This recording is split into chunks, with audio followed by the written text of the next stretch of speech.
And so I always tell people I went from Ferrari to Ford Focus. And yeah, it's a horse, right? But it's just a different caliber of horse. But it was an inspiring experience to lose it all, right? To live, eating steak and lobster every day and indulgence and just life of excess, to the point where in my loft in Japantown I had a 350-gallon saltwater fish tank with a baby shark. It was just the mindset, right? But life changes when you lose everything and you hit rock bottom. And I remember being I ended up moving back to LA privately, nobody knew. And I quarantined myself in a 10 by 10 room. And it was my version of jail. Like, I needed to really cleanse my soul and myself.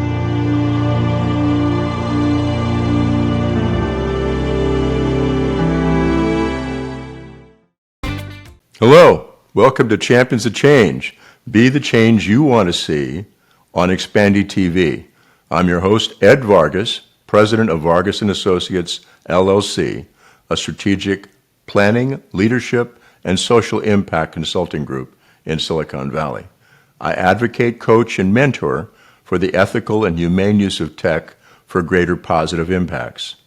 I am a mentor with the Miller Center for Global Impact at Santa Clara University, where I got my business and law degrees, and mentor on the Conectado.com metaverse platform. On Champions of Change, I host leaders to share their why and their reasons for what they do that inspire people to collaborate. As president of a new nonprofit, Divina World Foundation, I created the first Unity Advocacy and Impact Summit in Silicon Valley during Native American Heritage Month 2024. Our summit mission is bringing together advocates and change makers in corporate employee resource groups, business resource groups, with leaders at nonprofits, government agencies, and educational institutions that want to collaborate to make greater positive impacts in underserved communities. This Champions of Change session features the fifth summit panel, Entrepreneurship, Be the Change You Want to See. Our moderator is Karina Dominguez. She's a senior executive analyst for the Office of Economic Development for the City of San Jose. And we had two interesting panelists as single entrepreneurs. Jose Badillo is president and CEO of Advanced Staffing, but he actually had a difficult time as a youth, was put in jail for his actions, and turned his life around. So he's also an inspirational coach with an organization called Second Chance to Life. Mauricio Mejia, he's a Silicon Valley entrepreneur. He's an author, a speaker, an investor, and he's been very successful. He's also a philanthropist. He's telling his story. And I'm also bringing together a collaboration between Drew Starbird, the executive director of My Own Business Institute, or Moby, at the Levy School of Business at Santa Clara University, with Jesus Flores. Jesus is the CEO and president of the Latino Business Foundation of Silicon Valley. They talk about the partnership that the two of them have given free entrepreneurship training to Hispanic entrepreneurs, not only in Northern California, but also in Mexico. They were able to certify over 700 entrepreneurs to give them that training. So again, the focus of our summit is to bring leadership people together, share best practices, and enable other people to help underserved communities. So I hope you enjoyed this particular session. If you'd like to have any questions answered or contact me to collaborate or become a speaker at an organization or event you have my contact information. Take care.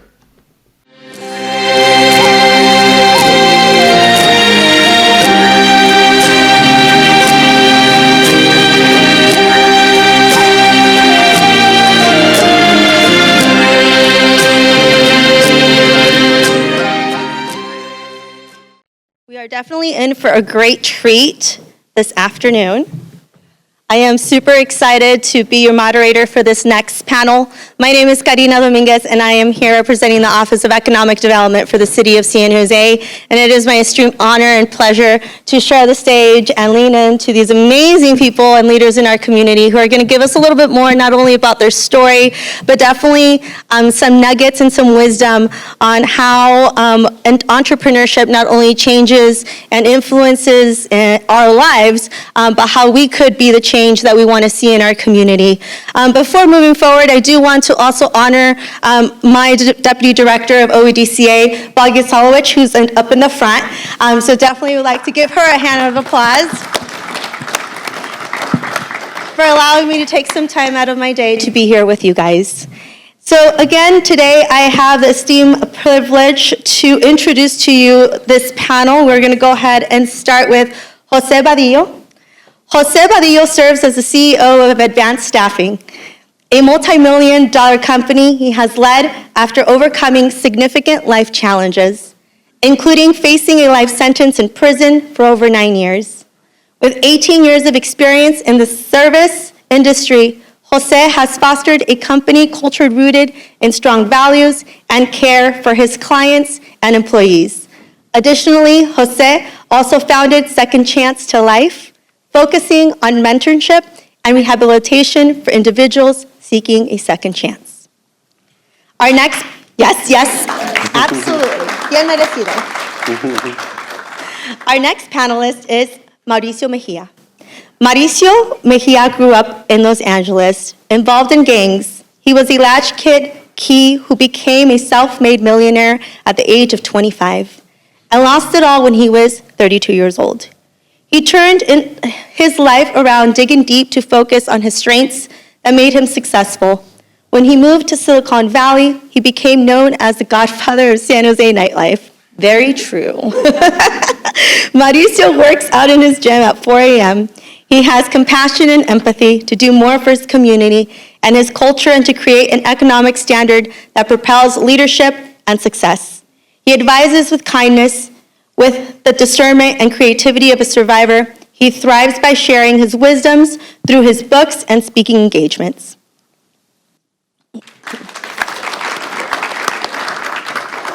Our next guest is Drew Starbird. Drew is the executive director of my own business institute at Santa Clara University and a professor of information systems and analytics. Since 1987, he has served the university in many roles, including as a director of Food and Stamp and Ag Business Institute and as the dean of the Levi School of Business. In 2021, Dr. Starbird was appointed senior fellow in the Institute for Regional Studies at Joint Ventures Silicon Valley. As executive director of Moby, Dr. Starbird leads the university's most successful and far-reaching online education initiative. Every year, Moby enrolls more than 14,000 students in over 200 different countries.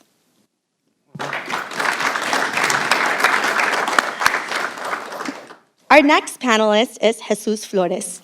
Jesus Flores is the founder and president and CEO of Latino Business Foundation of Silicon Valley, supporting over 2,700 small businesses and aspiring entrepreneurs in Santa Clara County. The foundation provides technical assistance, training, education, and advocacy to empower small and micro businesses. Additionally, Jesus serves on several influential councils, including the National Small Business Association's Leadership Council and San Jose's Small Business Advisory Committee. Recognized by the Silicon Valley Journal's Most Powerful 100 as one of the most influential leaders in this valley, he has also received awards from the state Senate, Assembly, and the City of San Jose. Welcome.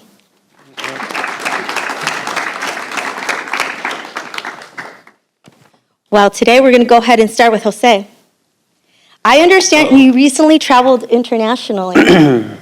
Do you mind telling us when and why you decided to be a successful business person and how you help other entrepreneurs and other individuals now? Wow, that's a big question. So I think what I've discovered over time is that the challenges that we that we go through in our life is what really makes us so strong and powerful and wise. And I think through some of the challenges I had through my life of incarceration, of drugs and gangs, and not having my parents at home, really created a lot of inspiration inside of me over time to want to discover more about myself. And then after I start to become more successful and to build out a career, I realized how beautiful it is to not just have a business, but to contribute back.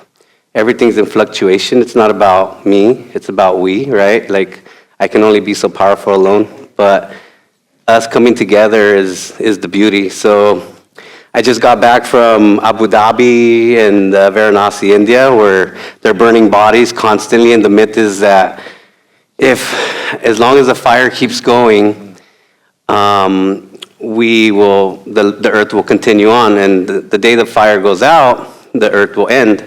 And you'll see people burning bodies and their family members along the river, and they're celebrating in joy of how beautiful it is to burn their family members. So everything's in perspective of how we see life and how we value it, but everything's a give and take. It's love and gratitude. And so over time, after overcoming a lot of my obstacles, I discovered how beautiful it is that my success is brought to me by the fact that I was always caring and giving, even when I had nothing. And now that I have more to give, it just becomes more powerful. And just like this community here, we're giving and contributing back all of our own insights and wisdom and love and support. And that's what I love doing. Thank you so much for sharing that. We do have a video that I would like to go ahead and give some time for at this time.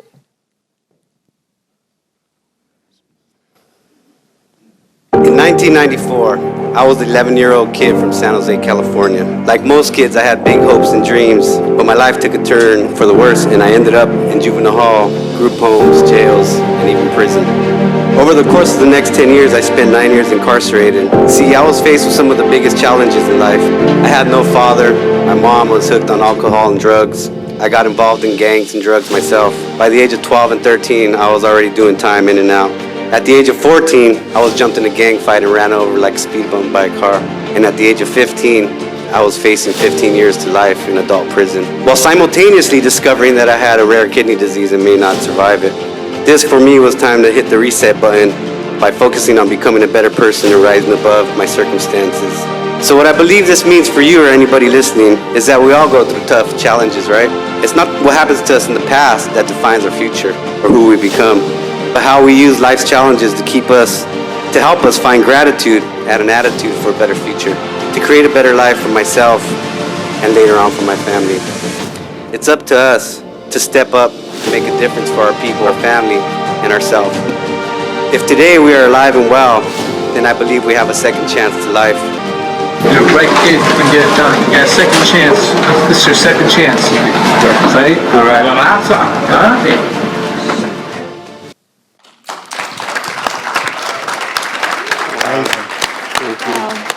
Thank you so much, and thank you for sharing your stories. We actually sit in a place that has so much history. I myself grew up on the east side of San Jose, and I can't tell you how much that video hits home of how one chance and how one perspective could literally change one person's pathway. And with that, I am very excited to learn more on our next guest, Mauricio. Mauricio and I have known each other for many years. In fact, I don't know chamaca when I first probably met him at one of the clubs he owns in San Jose. But, something that I've always admired about Mauricio is his perspective on being able to just change his mindset. And today he's going to share a little bit about, you've written 3 books already. I think I was on 2, and then now it's 3, Smoke and Mirrors, Accept, Address, and Move On. The architecture to high-rise thinking and decide, commit, and execute. Who are the people you are trying to reach with these narratives in this book, and what are your expectations for those that read your books? Wow, well, that's pretty deep, and thank you, Karina. Yes, it's been an honor to actually we've known each other for many years. So thank you. Thank you for the work that you do too in the community. So, my first book, Smoke and Mirrors, which I brought. I don't. Oh, it's up there. Smoke and Mirrors talks about me in nightlife. I started in nightlife at the age of 15. I grew up with a single mom and a younger sister.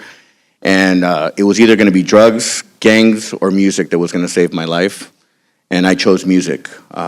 Music and nightlife. I got the opportunity at a very young age to be exposed to it. I'm 15 years old and I'm hanging out in clubs that I shouldn't even be in, but I got the opportunity, and why not? Smoke and Mirrors is about living in the nightlife, the sex, drugs, rock and roll, fast life. From Los Angeles, Hollywood, to here in Silicon Valley, and seeing the impact that we made and the communities that we've affected by the nightlife and the entertainment, the social skills that have also been that were introduced back then versus what it is today with social media. Right? You kind of look at everyone's living on their phones versus having interaction. So that didn't exist back then.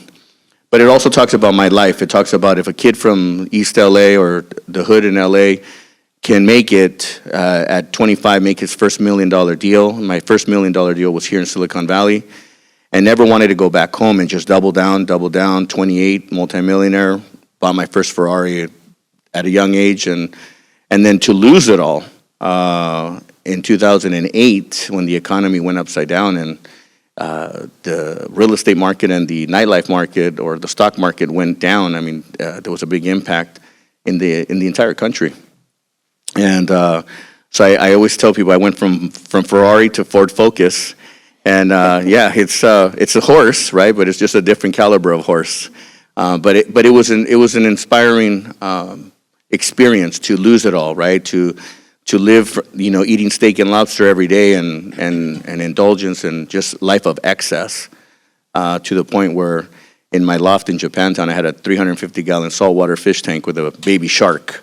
It was just the mindset, right? But life changes when you lose everything, and you hit rock bottom. And I remember being I ended up moving back to LA privately, nobody knew. And I quarantined myself in a 10 by 10 room. And it was my version of jail. Like I needed to really cleanse my soul and myself. And I'm a big person, I'm visual. I like to draw and write. So in my 10 by 10 room, I put a whiteboard. And I wrote my plan. I wrote a 5-year plan. And in my 5-year plan, it was $150,000, $250,000, $350,000, $500,000, and then $1 million. And I had to somehow regain my self-confidence. So 2013, I got a break. 2014, I got my real break. And from 2014 to 2019, in 2014, I launched 2 companies, one called Latin Life, another one called California Labor Force. And we're able to take in 2019 that company to $100 million, and that was my first $100 million company we built. Things changed during that time, and you get to learn partnerships and what money can do to people. Same time, I launched Latin Life, and Latin Life was to impact the Latino community, and that was the $1 billion unicorn that was going to come out of Silicon Valley. So my projection was the Billionaires Club, one of the first Latinos to be in the Billionaires Club here in Silicon Valley. And then there was that funny word buzzing, coronavirus. So coronavirus came and went, and during that time I got to meet a gentleman who actually prior to that became a very good friend of mine, Stedman Graham, who, if you don't know who Stedman is, and I didn't when I first heard his name, he's like, do you know Oprah? And I said, oh yeah, that's her other half. So him and I became good friends and business partners, and along the way in my speaking engagements or introduction of him, I got the opportunity to write my second book, which was called Decide, Commit, Execute. And Decide, Commit, Execute is basically my 3 pillars. You have to make a decision in life, or a decision, and once you make that decision, you have to commit to that decision. And once you make that commitment, you have to execute on those first 2 in order to make things happen. Well, I didn't get to celebrate my 2 books because they launched in March of 2020 and didn't get to do that, but I've enjoyed it. Assess, Address, Move On is kind of a post-COVID book, and it talks about assess the situation, address it, and move on. So those are the audiences that I'm trying to target are the young, starting from smoke and mirrors, that a kid from LA can make it with all the adversities and all the challenges. You can as well. And then to put your thoughts into what are the strengths, what it's going to get you dug out, decide, commit, execute. And then when you get stuck, you have to assess the situation, address it, know that it's there, and you have to move on. So, Lovely. yes, thank you. Thank you. No, thank you very much. Thank you so much for sharing those nuggets of wisdom with us. It's definitely very important. I know that especially youth, right, that grow up and are among us. We've all grown up around each other for many years. We're familia and comunidad. We share spaces, and it's amazing to really be able to see each other lean in, especially because we come with our own perspectives, and our cultura sometimes doesn't really allow us to have that safe space to show up as ourselves. And so for me, in my role, I belong to a team that's the small business development team. And it is a really amazing team. We get to work with small businesses and entrepreneurs. And so if you have not picked up on the focus of this panel, it's entrepreneurship. And what we've come to realize is that we all could become entrepreneurs, and we all are here to support each other. And the city of San Jose is committed in ensuring that we provide the technical assistance. Now we have a free program, a free legal support. So for small businesses, if you need legal advice or access to an attorney, we have that program for free. And I'll talk a little bit more about our Shop Local campaign that we're doing to help support our small businesses here in San Jose, because as the mayor says, we know that the small businesses are the backbone of our city. And here in San Jose, 31% of our more than 60,000 businesses that are registered with us are what we consider micro businesses. That means that they have between 2 and 9 employees. So know that, I know I was speaking with some individuals earlier, entrepreneurship's it, right? The micro businesses, the home businesses, that is who we want to be here to support. And I'm so glad to have this panel who's doing that supporting for our small businesses and who are resilient in their own path. So thank you. Our next panelist is Dr. Starbird. Dr. Starbird, I have heard so much about you. We have never met, but you have done amazing work leading the Moby. And I have encountered people from all over the world that have talked about this program, not just because of the amazing Jesus Flores, who is one, I know he's definitely involved, but from people who encouraged me to actually take the workshops. Oh. So I've done 2 workshops, and I love them. I think they're short, sweet, they get to the point. And so I am going to go ahead and invite you to talk a little bit more about the organization for those who don't know what Moby is, and how does it help entrepreneurs all over the nation, including other countries other than our own, and what are the results of Moby's collaboration with stakeholders and advocates like Jesus Flores and the Latino Business Foundation of Silicon Valley. Sure. Thank you very much for inviting me. It's great to be here. It's great to meet you all. What fabulous stories we have from Jose and Mauricio. Very powerful, and I'm glad I was here to hear them. At the Moby, the My Own Business Institute at Santa Clara University was originally founded by a fellow named Phil Holland and his wife Peggy. Phil was an entrepreneur. He started Yum Yum Donuts. So if you've ever been to a Yum Yum Donuts, you can thank Phil. And if you've ever learned anything, he's written a couple books called The Entrepreneur's Guide and things like that, and Peggy helped him with those to turn his knowledge into things that we could teach. He started the My Own Business Institute. At that time it was My Own Business Incorporated, a not-for-profit, after the 1992 Los Angeles riots. He felt that he could help contribute to rebuilding the community in South Central LA by helping people start businesses, and that mission, that goal has been something that we continue on with Moby at Santa Clara University. He started that in 1992. It came to Santa Clara 10 years ago. In my last year as dean, it was a very strange experience. I got an email from his CEO that said, "Would you like to take over this institute, and we'll give you $10 million to do it?" And I thought, I better check on that one. Where did that email come from? We checked on it, it turned out to be right, and it worked out well for us, and I've been running it ever since. It's been a great joy for me. We have 6 courses now. We just added 3 more: starting a business, managing a business, and growing a business. We offer certificates of completions and digital badges. We're completely available in English and entirely in Spanish as well. We have the only completely Spanish website at Santa Clara University. We focus historically on underserved communities in the spirit of the Hollands, and it's free forever for everyone, which a lot of people don't believe that's true. It is true. It's free forever. There's no catch. We're not going to try to sell you anything ever. One of the things that Phil told me when he left me the money was, I'm going to take the money back if you ever charge anybody for any of it. I said, okay, we're not doing that. And as I had the advisory board meeting this morning, his daughter was there, and she reminded me, I better not be charging anybody. So we're not doing that. I don't know if the slides are, oh yeah, yeah. We have 350,000 website visitors every year, about 14,000 enrollments a year. We enroll about 40 a day, give out about 4,000 certificates.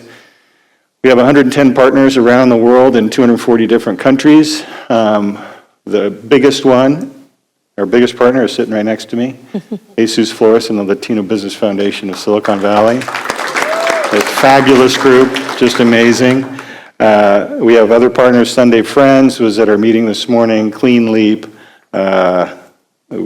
Hoopy is a company in Portugal. CSOF Monterrey is a consortium in Monterrey, Mexico. We've won a couple of congressional recognitions this year because of our work with the Latino Business Foundation and this amazing man right here, Jesus Flores. And we have an outstanding team of students at the university that help us with translations and answering questions that are all native Spanish speakers. In the future, we're going to expand our catalog of courses. We'll probably work on some geographic specific courses, industry-specific courses, grow our network of partners. I told our folks I wanted to go from 110 to 500, and they gasped, but saying they're going to be working on it. We're going to increase our accessibility with a customized app and add several more languages. We're working on working Chinese, Japanese, and Vietnamese right now. So, and working with, we talked yesterday, we figure we've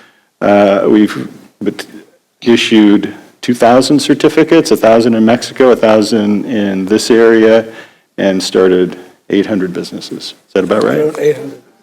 Amazing work.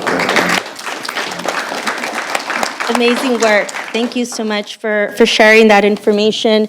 And please go and share this amazing program with anybody that you think is thinking about becoming an entrepreneur or is already an entrepreneur and just needs, their own time to get that skill set, that technical assistance support.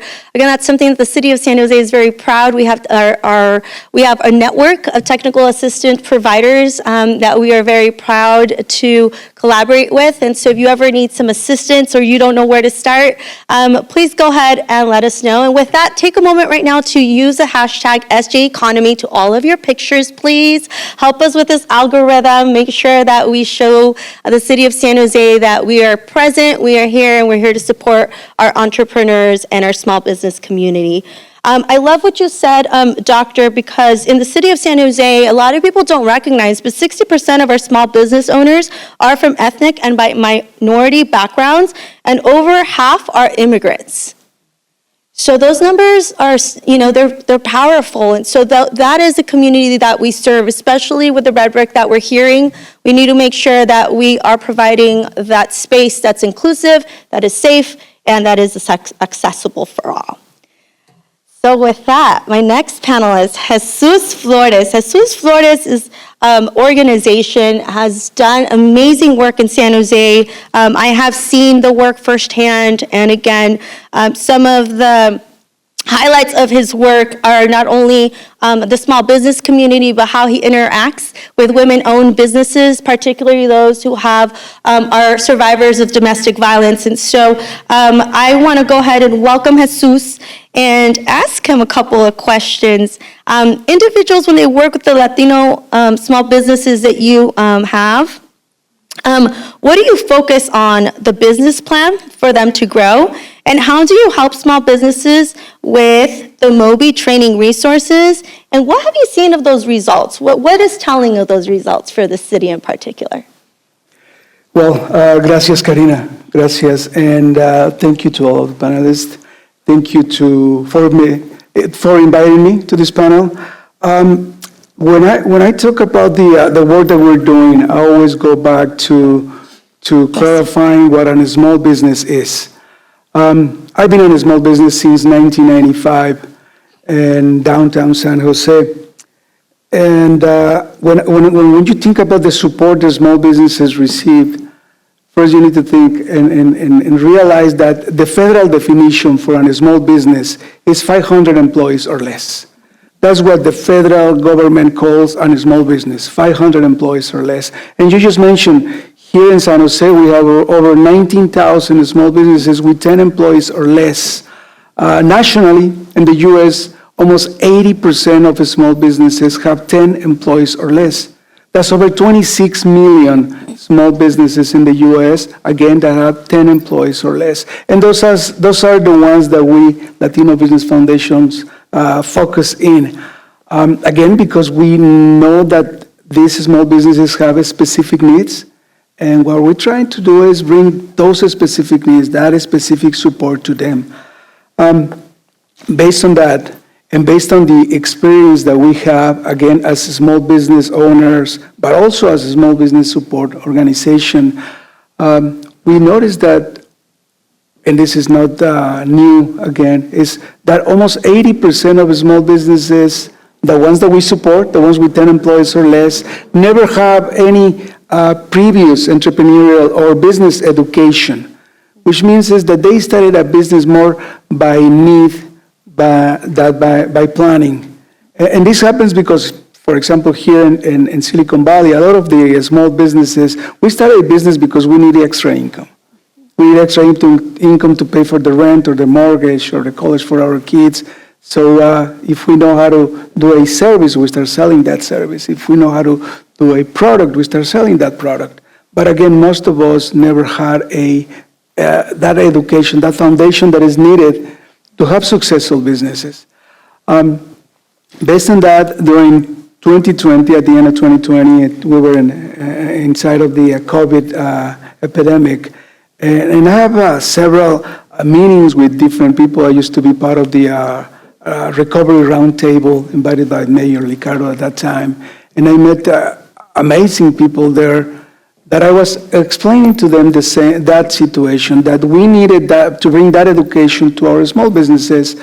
And one of my greatest friends, John Hogan from Excite Credit Union, when they said, I think I know someone who has that education that you need to provide to your small businesses. So he connected me with Drew. That was in November of 2020.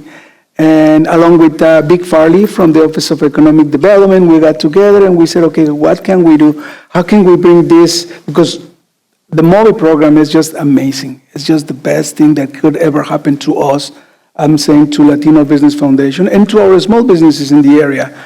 And so we formed this collaboration. I was also remembering that our first goal during 2020 was to bring 50 students per year and 15 graduates per year. That was our goal at that time. As Drew mentioned, we have, I believe, over 4,000 students already registered and over 2,000 graduates around the world. And I am so proud, and thank you for mentioning that, Drew. I am so proud that the Latino Business Foundation is the #1 provider of the Moby course around the world.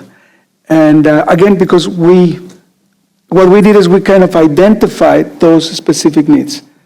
Most of our small businesses have never done a business plan, for example.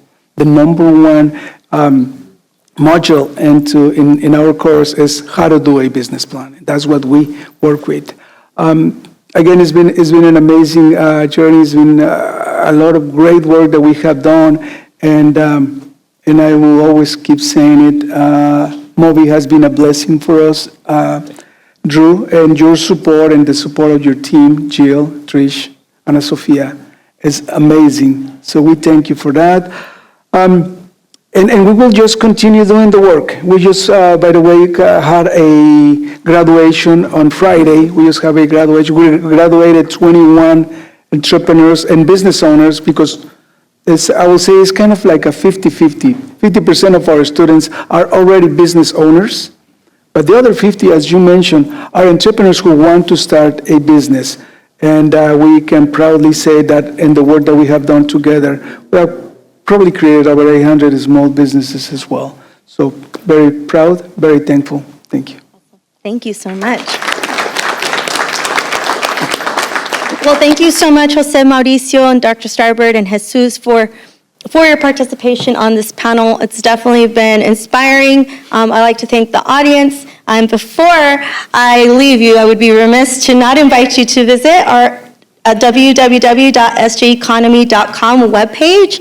Come and find out all about what Holiday San Jose is about. It's going to be an 8-week campaign that highlights more than 300 San Jose small businesses and cultural experiences in 11 of our shopping districts, where residents and visitors could shop, dine, and play, and celebrate with friends and family this holiday season. And so remember, use that hashtag. One round of applause for our panel, please. Thank you so much, and we're going to go ahead and transition into the next panel. I invite you to take a bio break and maybe grab some water or some refreshments. For the panel, we could get